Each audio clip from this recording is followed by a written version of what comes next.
আচ্ছা, এখন আমরা ওই অঙ্কটা মোটামুটি হলো।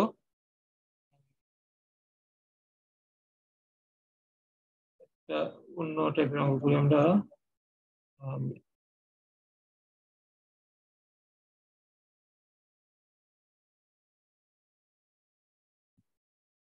বাউন্ডারি কন্ডিশন নিউশন মোটামুটি দেখছি।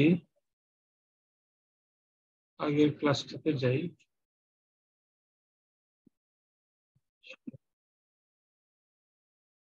ডিজাইন কনসেপ্ট লেকচার 26 ছিল সেটা। এএসসি এএসডি গাইডলাইনে বলতেছি, এটা আমরা করেছিলাম। এই এই অঙ্কটা ধরছিলাম ক্লাসে, কিন্তু যেটা করা হয় নাই সেটা হলো এই টাইপের একটা অঙ্ক। এটা একটা ক্লাস। তো যেটা আমি তোমাদের ক্লাসে বলছি যে আগামী সেমিস্টার হোপফুলি তোমরা 3-1 উঠলে একটা সেশনাল কোর্স পাবা স্টিল ডিজাইনের। ডিজাইন কোর্স আর কি, ক্লাসে বসে বসে করা। তো যেমন তোমরা C204 যেমন করো ক্লাসে বসে বসে, বা ডিটেইলস অফ কনস্ট্রাকশন যেমন ক্লাসে বসে করো, সেরকম টাইপের একটা কোর্স। এটা ফার্স্ট সেমিস্টার, সরি, মিড টার্মের আগে থাকবে স্টিলের ট্রাসের ডিজাইন, যেখানে তোমরা এএসসি এএসডি মেথড ইউজ করবা। আর মিডের পরে থাকবে স্টিল বিল্ডিং ডিজাইন, যেখানে তোমরা মোমেন্ট ম্যাগনিফিকেশন যেমন বলছিলাম। ব্যাপার কি,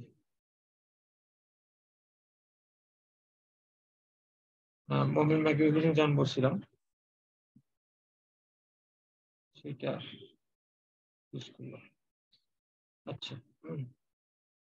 ভাবে ইন্টারাপশন হচ্ছে। আচ্ছা, তো এই প্রশ্নটা বলি, এটা check the adequacy of the truss against buckling using AISC ASD criteria if P equal to 10 kip. অর্থাৎ পি যদি 10 কিপ ফোর্স হয় তাহলে এই ট্রাসটা অ্যাডিকুয়েট আছে কিনা এটা দেখতে হবে। যেটা বলছিলাম, তোমরা এই C312 কোর্সে এর যে বড় টাইপের ট্রাস দেখবা সেটা ডিজাইন করবা, সেলফ ওয়েট ও উইন্ড লোড পার্টিকুলারলি এগুলির জন্য। তো আপাতত এই অঙ্ক করার জন্য ছোটখাটো একটা ট্রাস দেখি। এই ধরনের অঙ্ক করতে গেলে প্রথমত ট্রাসের অ্যানালাইসিসটা করতে হবে। ট্রাস অ্যানালাইসিস তোমরা ফার্স্ট ইয়ারে শিখছো আশা করি। A B C D.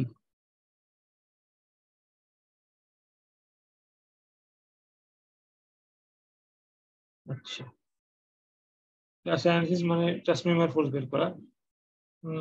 Member A B এবং এসি কত member force? 0 sir. 0। Good. Joint A তে কোনো ফোর্স নাই, কাজে দুইটা যে মেম্বার আছে দুইটা 0 ফোর্স নাই। এসি যদি 0 হয়, এই সি জয়েন্টে আসলে সামেশন অফ এফএক্স করলে সিডিও 0 হবে। গেল, থাকলো খালি আমাদের এই বিসি আর বিডি। তো এটা যদি অ্যানালাইসিস করি, এই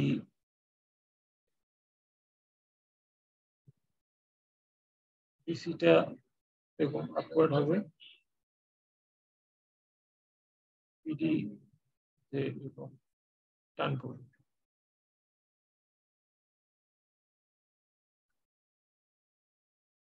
তো এবং সেটা বিসিটা সামেশন, এই অ্যাঙ্গেল গুলো কত বলতো?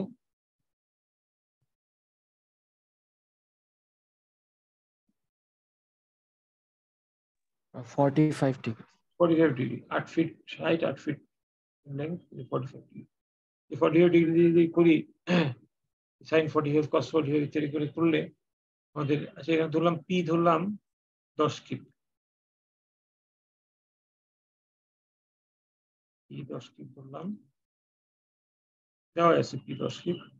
তা যদি হয়, এই বিসি মেম্বারের মেম্বার ফোর্সটা হবে -10 কিপ, আর বিডিটা হবে 14.14 প্লাস হবে এটা।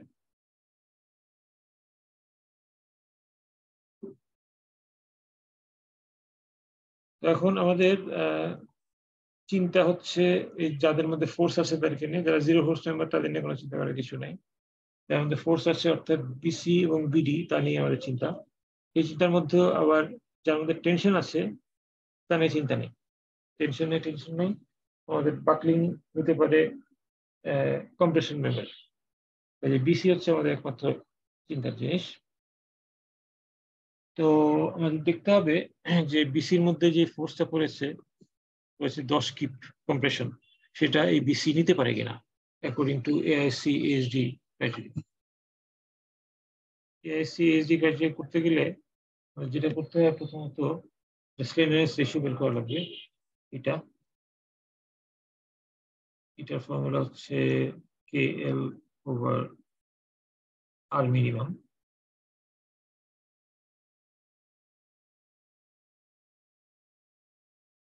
কে কত এখানে?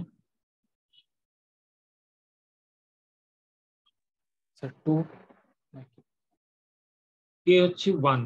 এই ট্রাস মেম্বার গুলি দেখো এক পাশে হিঞ্জ আর এক পাশে রোলার বা দুই পাশে হিঞ্জ। হিঞ্জ থাকলে এই বিমের জন্য কে হয় অলওয়েজ 1। লেন্থ হচ্ছে 8 fit.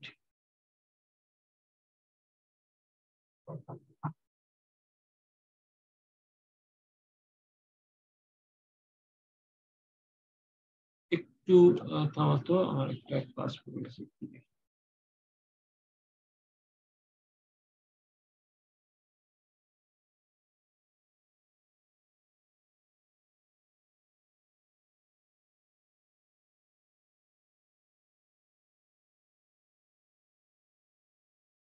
Sorry for the interruption.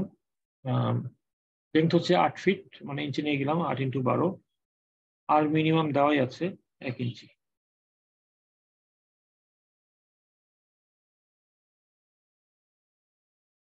তাহলে এখানে স্লেন্ডারনেস রেশিও হয় 96।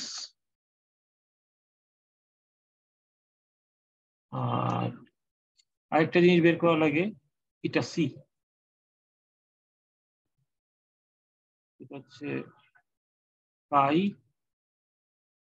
Square root of 2e over fy।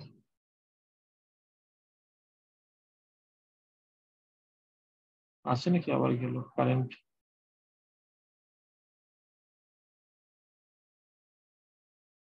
Connected আছি নাকি? জি স্যার। কারেন্ট গেল আবার যাক, ঠিক আছে fine.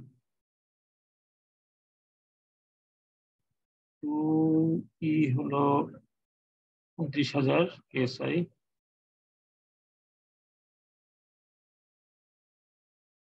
Divide by fy। fy দেওয়া আছে 40 KSI। তাহলে আমাদের এটা সি কত হয়?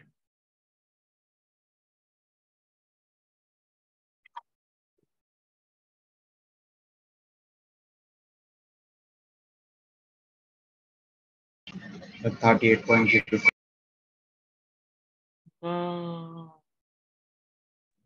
119.63. 119.63।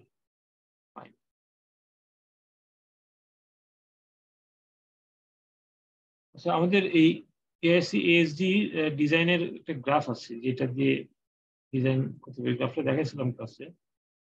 প্রথম অংশটা একটা প্যারাবোলা টাইপ হয় এরকম।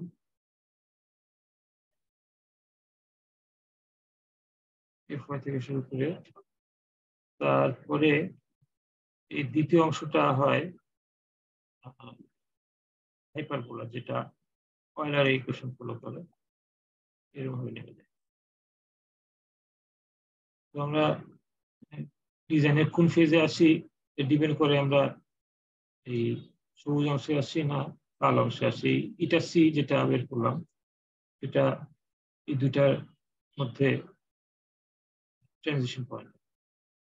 সিগমা allowable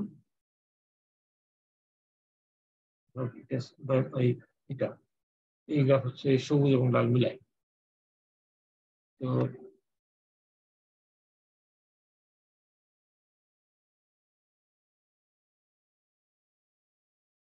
এখন আমাদের এটা হয়েছে এটা চেয়ে কম, তার মানে আমরা আসলে সবুজ অংশে করেছি।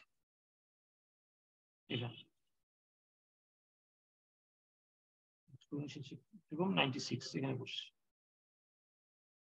যার ফলে আমাদের এই সবুজ অংশের গ্রাফ ইকুয়েশন ইউজ করতে হবে। সবুজ অংশের ইকুয়েশন খুবই ন্যাস্টি টাইপের।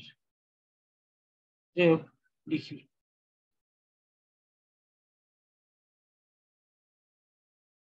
সিগমা allowable সবুজ অংশের ইকুয়েশন হচ্ছে fy into 1 minus 0.5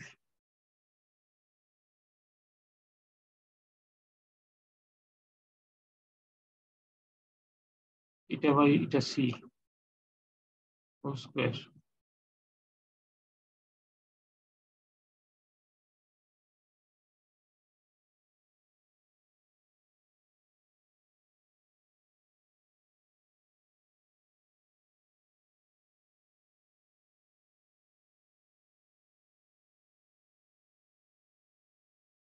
divided by factor of safety, সেটা আবার একটা ভয়াবহ 5/3 plus 3/8 এটা by এটা c। AISC বসে বসে একটা উদ্ভট ইকুয়েশন চেষ্টা করছি আর কি, 1/8 এটা by এটা c হোল কিউব।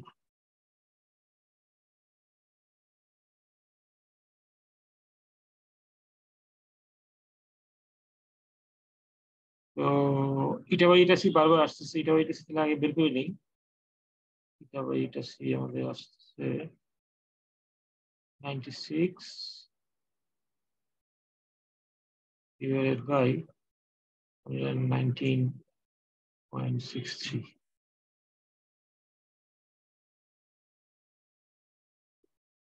কোথায়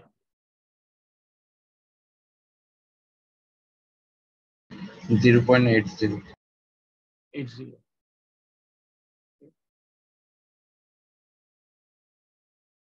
তাহলে এখন বসাই, বসাতে গেলে তো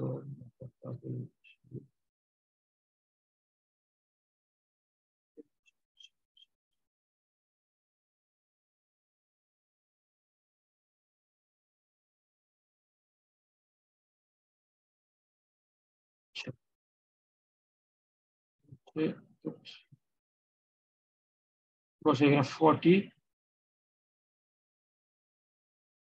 1 minus 0.5 into 0.8 whole square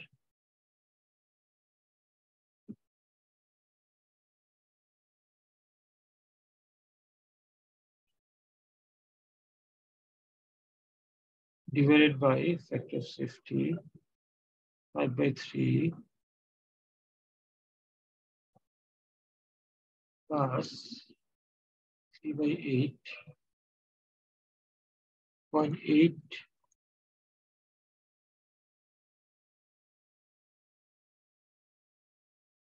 minus 1/8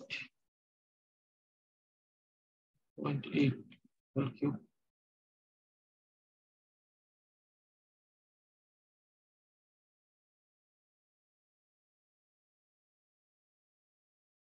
কত আসে?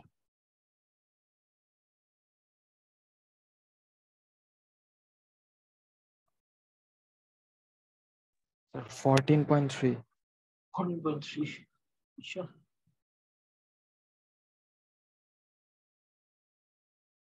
14.3 স্ট্রেসটা খুব ভালো না, মানে যেখানে 40 কেস হচ্ছে ইন স্ট্রেংথ, 14.3 এখানে আসছে।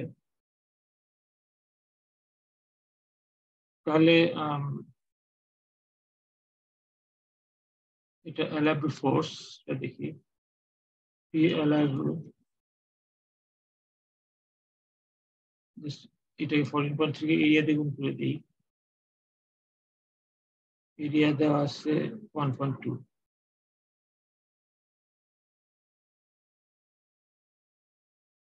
which is 17.6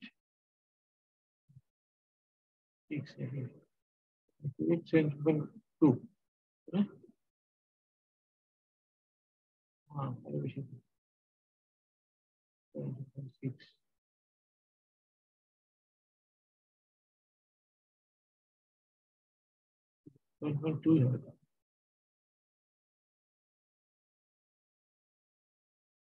7.16 7.2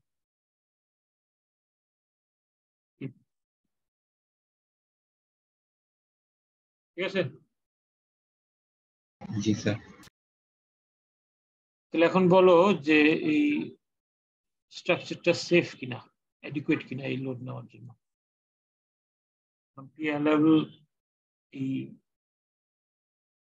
আমরা বিসি মেম্বারটা নিয়ে কাজ করছিলাম বিসি মেম্বারের মধ্যে বললাম পি অ্যালাবল হচ্ছে 7.2 কিপ জি স্যার সেফ কারণ বিসি মেম্বারের মধ্যে ফোর্স করছে মাত্র 10 কিপ কম্প্রেশন কাজে 17.2 পর্যন্ত নিতে পারে তো এটা সেফ ভালো কথা কিন্তু এটা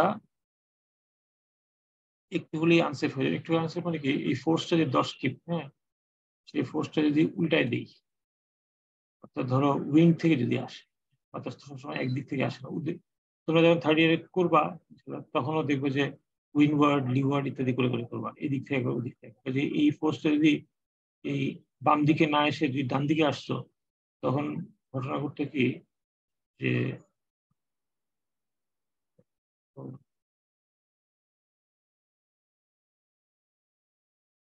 তখন আমাদের এই 14.4টা হয়ে যেত নেগেটিভ 14.14 আর 10 হয়ে যেত পজিটিভ এই তখন চিন্তার ব্যাপার হতো 14.14 নিয়ে ফোর্স আরো বেশি এবং লেন্থটাও বেশি এখানে বেশ বড় চিন্তার ব্যাপার প্রথমত লেন্থ বেশি হওয়ার ফলে এটার স্ট্রেনুয়াস রেশিও এটা যেটা ছিল সেটাও চেঞ্জ হয়ে যাবে লেন্থটা হচ্ছে কত এখানে পিডি মেম্বার তো পিথাগোরাস দিয়ে করতে হবে 8 স্কয়ার তাই না লেন্থ অফ বিসি 11.3 11.3 11.3 ফিট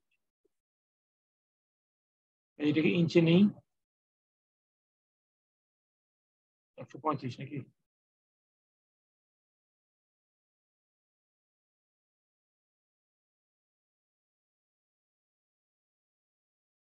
একশো 35.6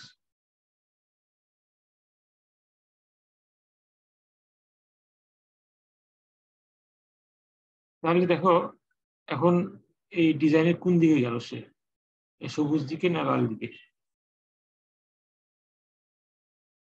ইটাসি তো আগের মতোই আছে ইটাসি আগের মতো হচ্ছে 119.6 যেটা আগে বের করছিলাম ইটাসি তো কোনো চেঞ্জ নেই এখন আমাদের আগে ছিল স্লেনেস রেশিও ছিল 96 স্লেনেস রেশিও বাম দিকে পড়ছিল সবুজ অংশে এখন সে 135 হয়ে ডান দিকে পড়বে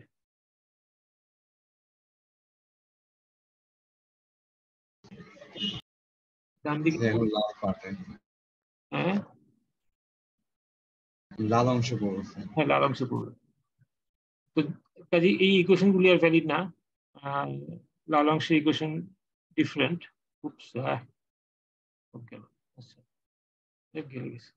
লাল অংশের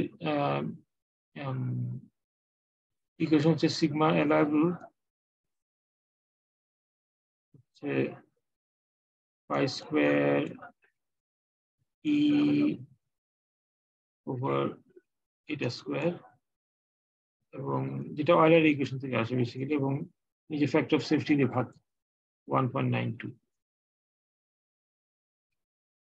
বসাই পাই স্কোয়ার ই হলো 29,000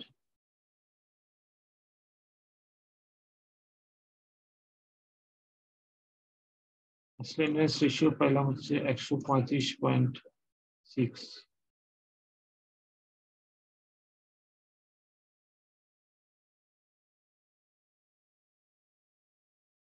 ফ্যাক্টর সেফটি 1.92 তো আছেই।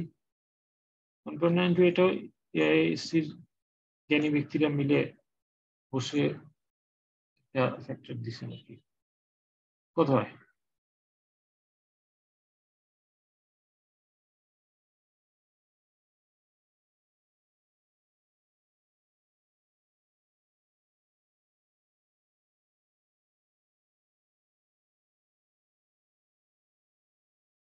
স্যার 8.107।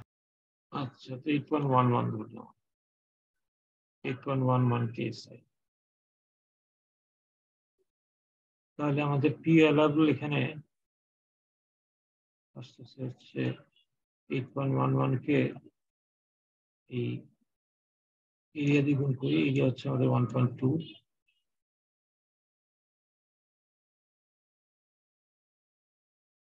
আসে 9.73, তাই না?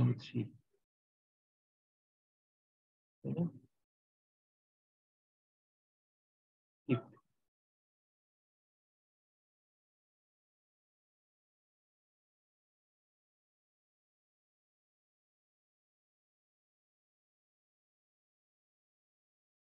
তো এখন তাহলে বলো যে এখন সেফ আছে কিনা।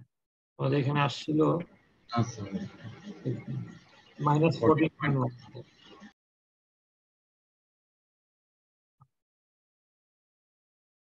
টেনশন আসছিল +10। টেনশন নিয়ে আমাদের টেনশন নাই, কম্প্রেশন নিয়ে চিন্তা। কম্প্রেশন আসছিল 14.14, যেটা আমাদের 9.73 চেয়ে অনেক বড়। তাই আমরা ডেফিনেটলি সেফ না এখন।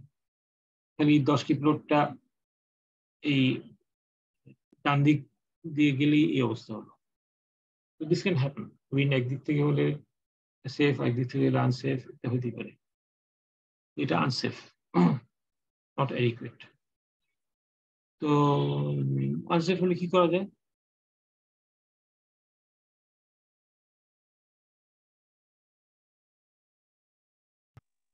স্যার স্ট্রেংথ বাড়াইতে হবে। স্ট্রেংথ অবশ্য যদি আমাদের সবুজ অংশে থাকতো এফওয়াই একটা ব্যাপার ছিল, হ্যাঁ। তো এখানে কিন্তু এফওয়াই নাই এই ইকুয়েশনের মধ্যে। এটা আমরা ইয়ে করতে পারি, এরিয়াটা বাড়াতে পারি। ঠিক আছে, এরিয়া বাড়াই দিলে এই 9.76 চেয়ে বেশি হবে, এরিয়া অনেক বাড়াতে পারি। আচ্ছা, আরেকটা জিনিস যেটা করা যায়, লেংথ কমাতে পারি। এখানে আসলে আমাদের বি সেকশনে যে জামিল সে এখানে যদি আমরা একটা দিয়ে দিই মেম্বার,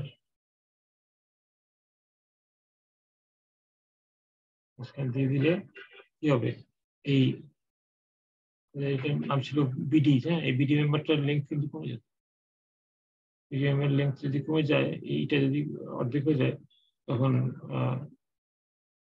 অ্যালাউন্স স্ট্রেস অনেক বেড়ে যাবে। যেটা একটা ভেরি কমনলি ইউজড ওয়ে ইয়ে করার জন্য। আমরা এরিয়া বাড়াতে পারি, স্ট্রেংথ কমাতে পারি, এরিয়া বাড়াতে পারি, তারপরে লেংথ কমাতে পারি, অথবা স্ট্রেংথ করতে পারি এফওয়াইটা। বাট এফওয়াইটা আমাদের লাগে যদি আমাদের সবুজ জোনের মধ্যে পড়ে।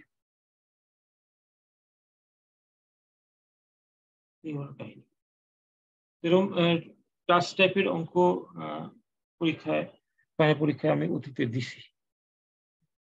ক্লাস টেস্টও কখনো দিছি, এটা বোধহয় ক্লাস টেস্ট ছিল। ক্লাস অ্যানালাইসিস করছে, ক্লাস অ্যানালাইসিস ভুলে গেলে চলবে না। এখন তোমাদের খুব কঠিন চার্জ দিব না, স্ট্রাস অ্যানালাইসিস করতে করতেই যেন টাইম পার হয়ে না যায়। 10 ট্রাসই দিব, কিন্তু তারপর তো কিছু ট্রাস অ্যানালাইসিস করতে হবে, যেহেতু আমাদের মেকানিক্সের বিদ্যা। ঠিক আছে, মোটামুটি আমাদের আলোচনা হয়ে গেল।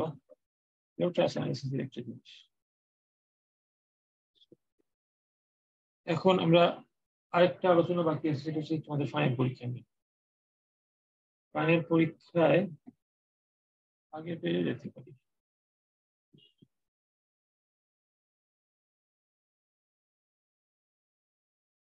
এখানে বলি পরীক্ষা তোমাদের হবে 3 ঘন্টার এবং you'll have to answer 10 questions. 10টা প্রশ্ন সবই প্রায় অঙ্ক। তো কাজে প্রশ্ন একটা করতে পারো 18 মিনিট করে টাইম।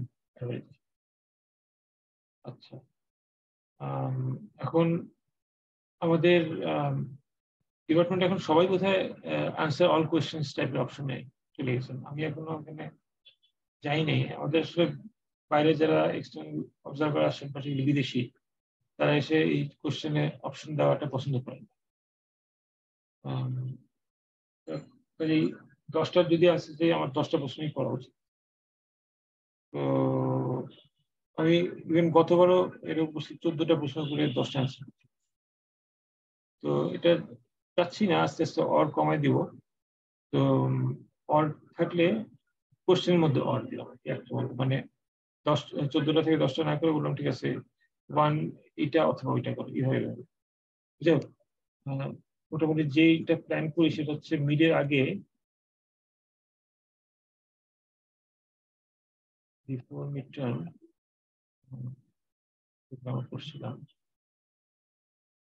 দর্শন করছিলাম,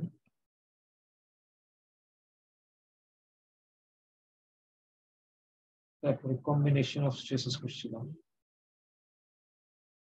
তারপরে ট্রান্সফরমেশন অফ স্ট্রেস করছিলাম।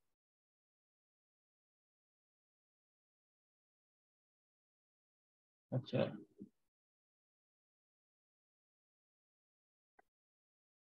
এখন যদি 10টা প্রশ্ন করি তাহলে হয়তো এমন ভাবে মিডের আগে 3টা অ্যান্সার করতে হবে। 10টা প্রশ্ন করি মানে 10টা অ্যান্সার যদি চাই তাহলে হয়তো চাবো মিডের আগে 3টা, মিডের পরে 7টা।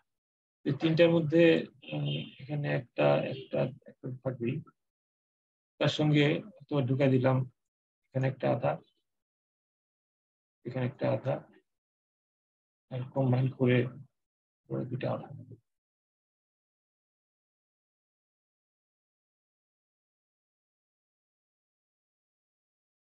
অবশ্যই একটু বেশি লিবারেল লাগে যে 3টা অ্যান্সার করতে হবে 5টার মধ্যে হয়ে যাচ্ছে, 1.5, 2, 1.5, 5টা হয়ে যাচ্ছে। একটু বেশি অপশন হয় যে এরকম করতে পারি। 1.5, 2 মানে কি, যে ধরো টর্শনের প্রশ্ন পুরা, স্ট্রেস ট্রান্সফরমেশন প্রশ্ন পুরা, কম্বিনেশন প্রশ্ন পুরা করার পরে তো এমন একটা প্রশ্ন করলাম এই যেটা টর্শন এবং স্ট্রেস কম্বিনেশন কম্বাইন করে হলো। আরেকটা প্রশ্ন করলাম অথবা টর্শন কম্বিনেশন অফ স্ট্রেস এবং ট্রান্সফরমেশন অফ স্ট্রেস কম্বাইন করে হলো।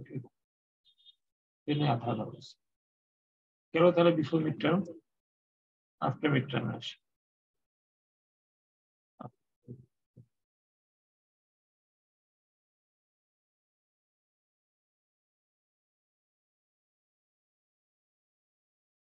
আমাদের আফটার মিড টার্মে বলছি 7টা প্রশ্ন আছে চাবো, সেটা হয়তো বা 9টা থেকে 7টা হবে।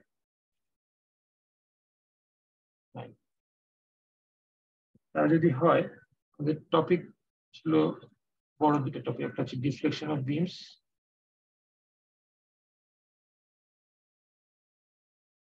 একটা হচ্ছে বাকলিং অফ কলামস।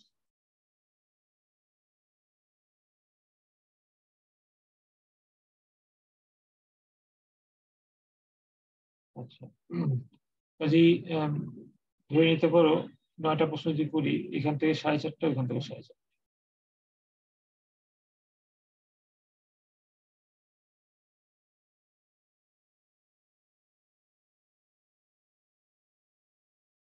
সাড়ে চারটা মানে কি, যে 4টা প্রশ্ন তো হবেই, অর্ধেক একটা করলাম ডিফ্লেকশন থেকে এবং বাকলিং থেকে।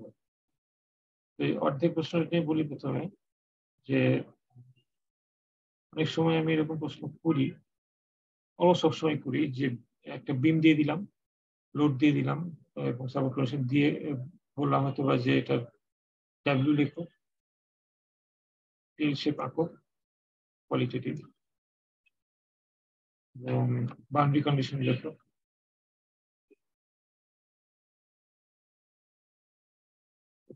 স্ট্যাটিক্যালি ডিটারমিনেট না ইনডিটারমিনেট এটা লেখো। এইটুকু মানে অঙ্ক করতে বলি না, অনেকে অনেক সময় বুঝে না, অঙ্ক করতে লেগে যায়, পুরোটাই করে ফেলেন, অঙ্ক চাইনি, ডাব্লিউ চেয়েছি, ডাব্লিউ করে ভি বার করে এন বার করে সব পুরো দস্তুর সময় নষ্ট করে, এটা তো চাই না। এরকম এই আধা প্রশ্ন এরকম, আর আধা প্রশ্ন বাকলিং থেকে যেটা সেটা হয়তো বা শর্ট কোশ্চেন। যেমন আমরা বাকলিং এর বিভিন্ন রকম ডিমিনিশনের কথা বলছিলাম অয়েলারের, যে কলাম ইমপারফেকশন, তারপরে effect of low eccentricity, material non-linearity ইত্যাদি ইত্যাদি ইত্যাদি জিনিস ওর থেকে শর্ট কোশ্চেন করতে পারে। এগুলো হলো আধা আধা। আচ্ছা, চারটা যেটা সিঙ্গুলারিটি ফাংশন একটা পড়াছিলাম,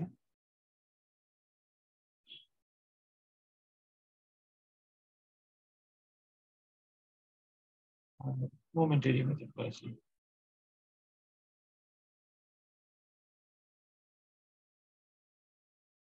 আগে কনজুগেট বিমও করাতাম, তখন একটা সুবিধা ছিল যে সিঙ্গুলারিটি মেথড দিয়ে একটা প্রশ্ন, মোমেন্টারি দিয়ে একটা প্রশ্ন, কনজুগেট বিম দিয়ে একটা প্রশ্ন, আরেকটা বিম দিয়ে দিতাম, বলতাম যে কোনো মেথডে হবে।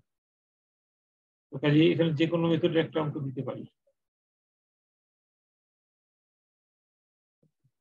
সিঙ্গুলারিটি একটা, মোমেন্টারি একটা এবং এনি মেথড একটা, তিনটা হলো। ফোর্থ প্রশ্নটা হয়তোবা আমি সিঙ্গুলারিটি যেরকম অঙ্ক দিই একটু, বা মোমেন্টারি অঙ্ক একটু চেঞ্জ করে দিতে পারি। যেমন ধরো আমাদের সাপোর্ট সেটেলমেন্ট টাইপের দিতে পারি, অথবা এমন প্রশ্ন আমি অতীতে দিচ্ছি যে হয়তো আমি কি দিই, লোড দিয়ে বিম দিয়ে দিই, বলি যে বাইর করো ডিফ্লেকশন। উল্টা করে প্রশ্ন অতীতে দিচ্ছিলাম একবার, যে ডিফ্লেকশন ইকুয়েশন দিয়ে দিলাম, এরপরে বললাম এখান থেকে লোড বের করো বা বিমটা কি এটা বের করো। অর্থাৎ ডিফ্লেকশন ইকুয়েশন থাকলে সেখান থেকে ডিফারেন্সিয়েট করে করে করে করে ডাব্লিউ তে আসা যায়। ডাব্লিউ থাকলে সেটা লোড হয়ে গেল, এবং ডিফ্লেকশন ইকুয়েশনের মধ্যে C1 যেটা সেটা হবে লেফট হ্যান্ডের রিয়াকশন, C2 যেটা সেটা হবে লেফট হ্যান্ডের মোমেন্ট, C3 লেফট হ্যান্ডের স্ট্রোক। তারপর যদি ইন্টারনাল হিঞ্জ থাকে সেটাও বোঝা যাবে ইকুয়েশন থেকে। এই টাইপের একটা অঙ্ক দিছিলাম যে ইকুয়েশনটা থেকে আইডেন্টিফাই করো, সেরকম একটা প্রশ্ন দিতে পারি সিঙ্গুলারিটি থেকে।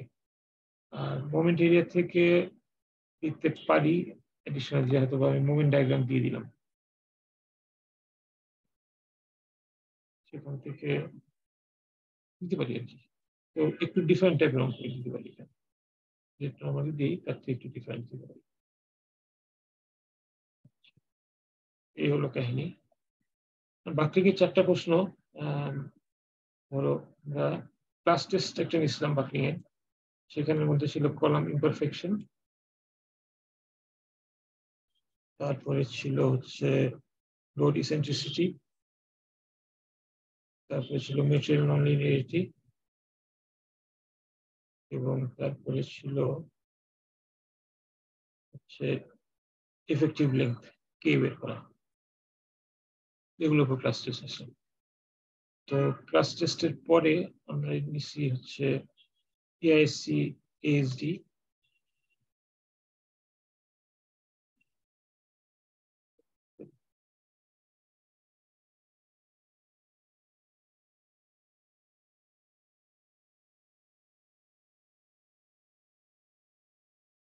এএসসি এএসডি,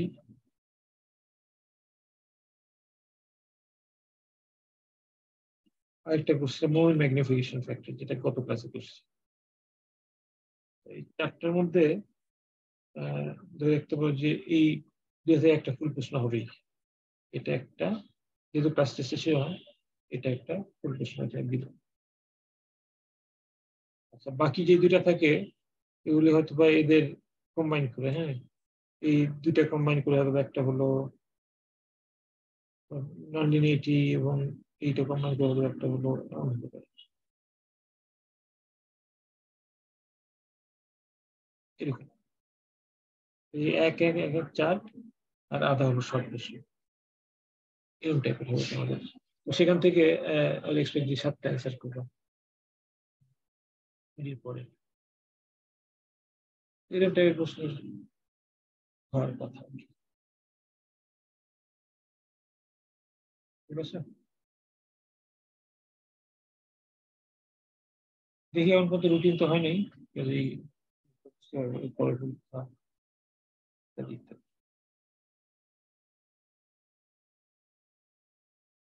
দেখো আমার মোটামুটি কথাবার্তা শেষ, কিছু বলার থাকলে বলো।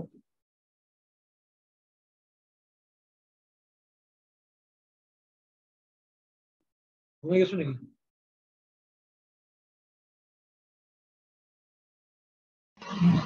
না স্যার, কিছু বলা না থাকলে তাহলে শেষ। Thank you,